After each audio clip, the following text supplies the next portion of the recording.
میرے نبی نے یہ بچیاں غور سے سنو، میرے نبی سے پوچھا گیا یا رسول اللہ قیامت کب آئے گی؟ آپ نے فرمایا یہ تو اللہ کو پتہ ہے۔ نے کہا یا رسول اللہ کوئی نشانی بتا دیں۔ تو آپ نے فرمایا جب بچیاں ماؤں کو ذلیل کریں گی تو قیامت آ جائے۔ جب بیٹیاں ماؤں کے ساتھ بدتمیزی کریں گی اور ماؤں کو ذلیل کریں گی تو قیامت آ جائے گی۔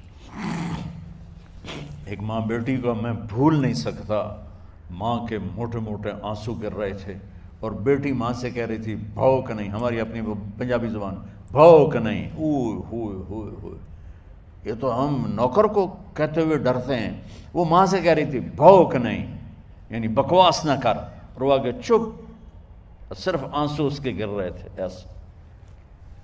شاید وہ یاد کر رہی تھی کہ 9 مہینے کیسے اس کو میں نے پیٹ میں پالا، جنتے ہوئے کتنی تکلیفوں سے گزری، اور اس کو دودھ پلاتے ہوئے کتنی راتیں میں نے کاٹ